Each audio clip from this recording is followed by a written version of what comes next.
À Paris, Jean-Paul Kaufmann raconte ses 3 ans de détention au Liban. C'était ce matin au cours d'une conférence de presse. L'ex-otage français, qui était visiblement très fatigué, a tout d'abord adressé un grand merci à tous ceux qui l'ont sorti, a-t-il dit, de l'enfer de la détention.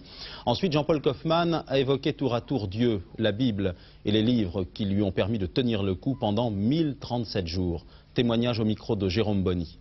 C'est vrai que c'est un peu piètre alors aussi de redécouvrir Dieu dans des circonstances, on est dans le malheur, on prie et puis on se tourne vers Dieu. Il fallait sans doute que ce soit fait dans des circonstances piètres peut-être et dans ce malheur.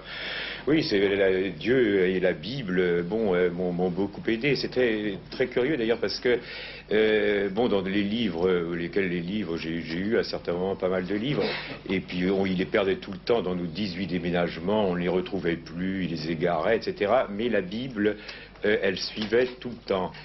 Dieu comme soutien moral, mais aussi ses compagnons de détention, Marcel Carton et Marcel Fontaine, et la littérature, avec des livres précieux parce que rares, comme le 2e tome de Guerre et Paix, qu'il a lu 22 fois. Vous voyez par exemple ce texte-là, moi ça m'a toujours... quand le prince André parle de la mort, il va mourir le prince André, il se dit est-ce vraiment la mort, se dit le prince André en considérant d'un regard neuf, envieux, l'herbe.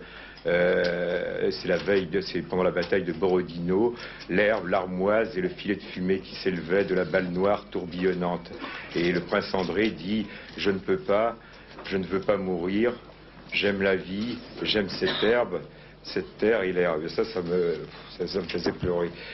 Profondément éprouvé par la lente agonie sous ses yeux de son ami Michel Seurat, Kaufmann, libre, n'est pas prêt de retrouver la sérénité. Il ne dort que 2 heures par nuit, encore hanté par ces 3 ans vécus dans la peur quotidienne de l'exécution. Quand il y avait des alertes, là, quelquefois, ils entendaient des bruits et puis ils étaient sur le qui-vive. Et alors, ils ouvraient les portes et on ne voyait rien, mais il y avait certainement la grenade qu'ils étaient prêts à lancer s'il y avait des tentatives de délivrance de l'extérieur. Évidemment, là, on pense, on dit, peut-être dans quelques minutes, je vais mourir, etc.